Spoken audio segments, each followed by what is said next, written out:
Hello plant lovers, it is Matthew in Melbourne welcoming you back to my channel. Thank you very much for finding me. If you're new here, I do post every week, so hit subscribe if you want to follow my continuing journey of growing cold, cool, intermediate orchids here in Melbourne without any help from greenhouses or humidifiers or grow lights, just me and my amateur talent. Now, what you might observe before you plant lovers is, yes indeed, what is known in the trade as a box of orchids. Because this morning it was the Orchid Species of Victoria Association's plant sale. And plant lovers, can I tell you that I was so excited, I almost hyperventilated as I was queuing up to get into the building. It may have been a super spreader event, but we were all masked, but nonetheless, it was worth it. So what I thought I might do is firstly, obviously, show you what I bought, because it's not really an unboxing, it's more of a taking out of box, but also then just talk about the type of things you can find in these types of selling environments and how you might go about finding such sales yourself.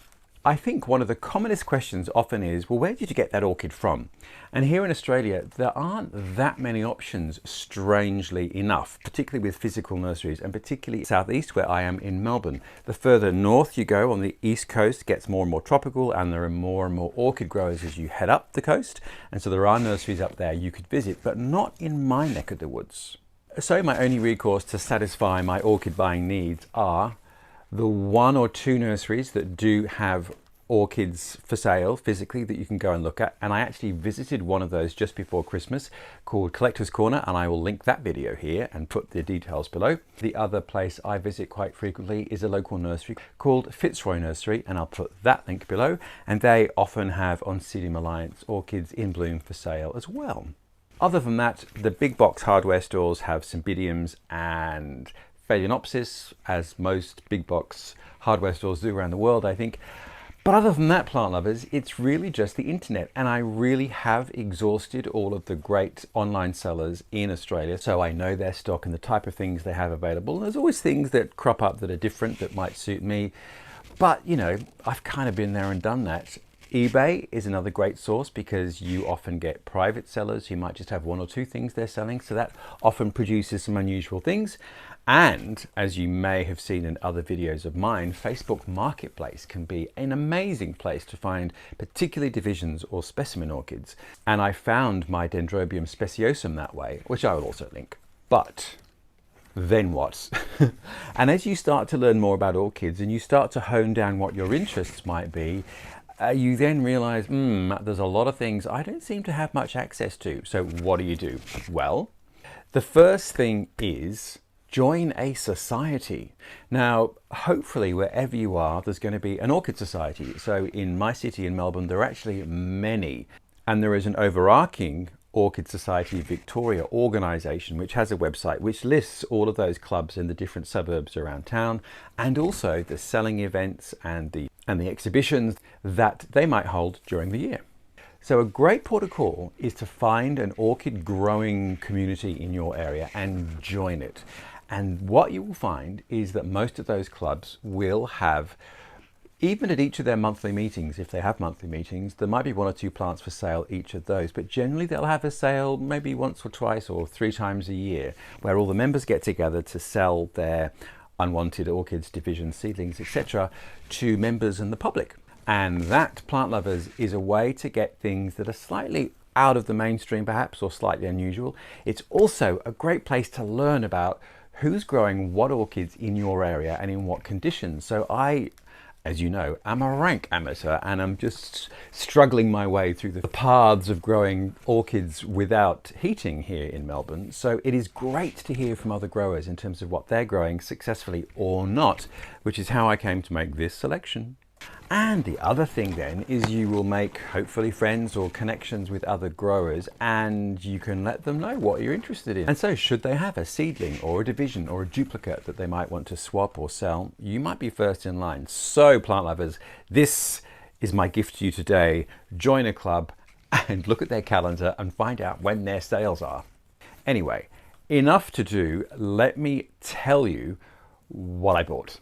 But before that, I might just paint the picture of the scene. It was a church hall and it was packed to the gunnels. So I unfortunately couldn't take any footage in there because there was barely room for me to squeeze around. Plus I was masked and it just wasn't the right ambience to take any footage for you. Needless to say, there were rows and rows of benches with lots of great sellers selling lots and lots of orchids. I don't think I have ever seen so many orchids for sale under one roof, and which also surprised me, given that these are species orchid growers, there was a queue winding quite a long way and no parking. So it goes to show a lot of people read the memo.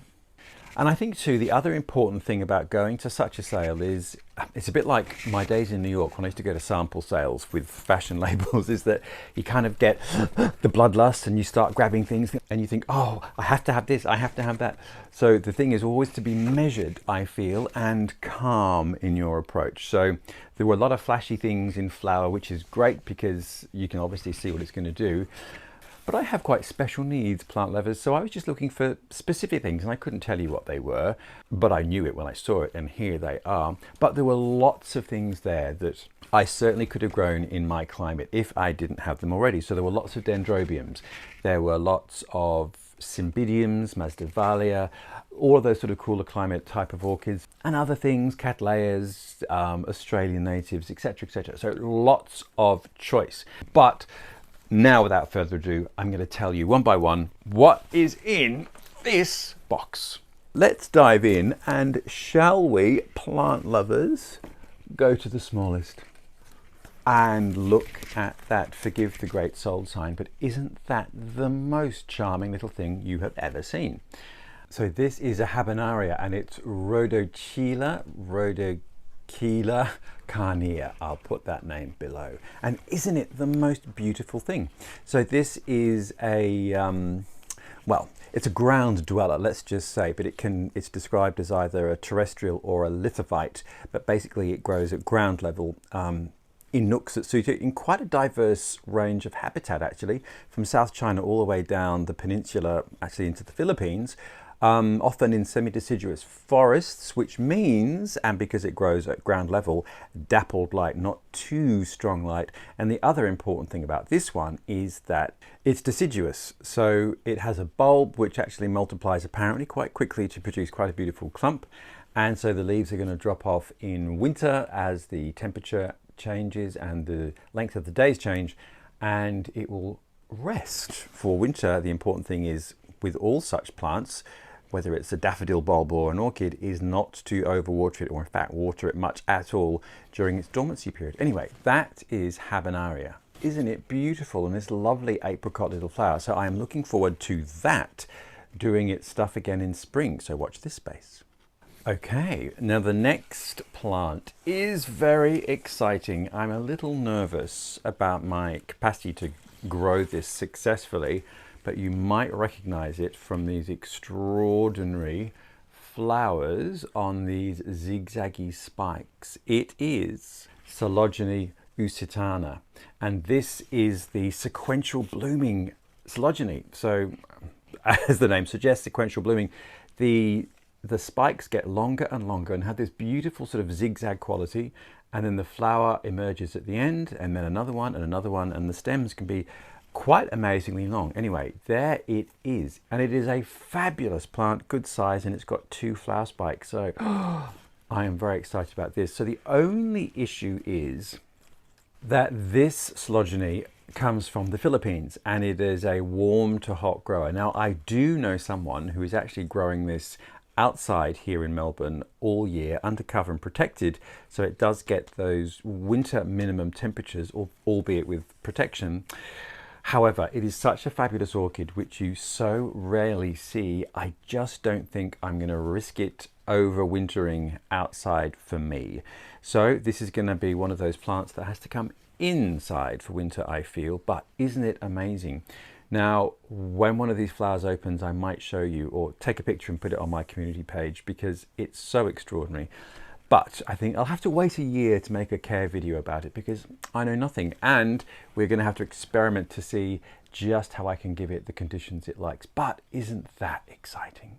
This is an orchid I had my eye on for quite some time. They are usually quite expensive and hard to find, and often just quite small seedlings. So this one Is it vulgar to talk money? Perhaps not. So this one, if I peel off that, you can see was $75 Australian, which is a reasonably large amount of money, I have to say, but a good sized plant with 2 spikes and kind of impossible to find anyway, for sale. Okay, on to the next. And the next are all of these big flashy numbers, and they are all Cymbidium species type orchids. Look at this one. Now look how large and happy this plant is, and this Cymbidium is that maguanense? I'll put the name below and you can tell me how to pronounce it. But this one is a native species of China and has very beautiful white flowers with a little bit of yellow inside the lip. So have a Google of the flower and you will see perhaps why I was so enamored of it. But again, a very beautiful and healthy plant, and it cost the princely sum of 25 Australian dollars. So I'm very much looking forward to that. I have a bit of luck with Cymbidiums. I have another awesome flowering species Cymbidium, which is just producing spikes now. And I will definitely make a video about that when those open in a month or so's time. But this one can now join the Cymbidium species ranks, and I will grow this outdoors all year with my other Cymbidiums. And if you want to know what that looks like, I'll link the video where I did a tour of my growing space. And this one is actually outside under the cardboard, essentially, where it gets dappled light but protection from rain. So Cymbidium maguanense. And then look at this. Isn't this just enormous? And this one is Cymbidium wenshanense. And this one is also a Chinese species, Cymbidium, and again it has white flowers, but the lip has sort of beautiful tiger-like striations on the lip of the flower. So it is a real stunner. Now look at this plant. Oh my goodness me.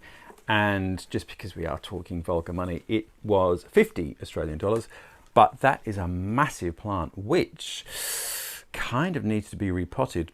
But as we are now well into autumn, I really don't think I will. I think I'll be repotting this after it's flowered. Well, assuming it's going to flower for me in spring next year. But look how small the pot is, and it is really making a break for it. But a very healthy plant, and I shall be very excited to see this one bloom. So I'm feeling a whole series of species Cymbidium videos coming on when they all bloom in spring. All right, and then the last cab off the rank is, goodness, is a seedling. That Cymbidium just wants to take over the world. Is a seedling Cymbidium, and in fact, oh look, there's even a very cunning photograph of the flower, which is a very beautiful magenta with a white lip. And this again is a species Cymbidium, and it is wadae, W-A-D-E-A, wadae. So this baby is native to northern Thailand, and apparently it grows a little differently to most Cymbidiums in that it doesn't produce pseudobulbs, but sort of elongates in a more monopodial form, a bit like, say, a vandaceous type of orchid, or in fact rhodocheila from Australia, which just keep growing up and out. So yeah, interesting. I'll be interested to see quite how this does. So it is described as a cool grower, as all of these are. All of my Cymbidiums are quite happy where they are, so hopefully we'll have some traction with this. Now, that is, ladies and gentlemen, a seedling when you can compare those. And I don't know if you can see, but anyway, it was the princely sum of 20 Australian dollars. But again, this is an orchid I have never seen available anywhere else, and it should be happy in my conditions. So I'm very happy to see quite what that growth habit is like with this one. Interesting, won't it? Anyway, there we are, plant lovers.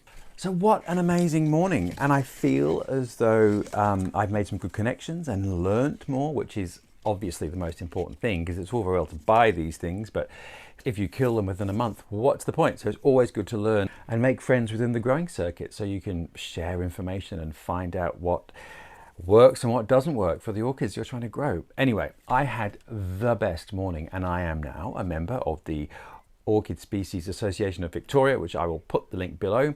But as I said at the beginning, it is a great way to learn more, meet people who know more, and have opportunities to buy more unusual orchids by joining a club or an association if there is one near you. And I imagine most regions are going to have orchid societies somewhere, so shouldn't be that difficult to find one in your area. There we are, plant lovers. Thank you very much for joining me. I do post once a week, so hit subscribe if you want to see what my next adventure is. I won't make any videos about these until I've actually proven my mettle with them and got them to either bloom or rebloom.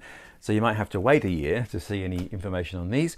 But it's been such fun, and I know there is another sale in mid-year and another one towards the end of the year. So we might have to see if we can get some footage inside next time. It was just so crazy there today with a lot of very focused orchid buying energy, so I couldn't really get in the way. Anyway, I look forward to seeing you next week. And so from this box of deliciousness, take care, and I will see you next week.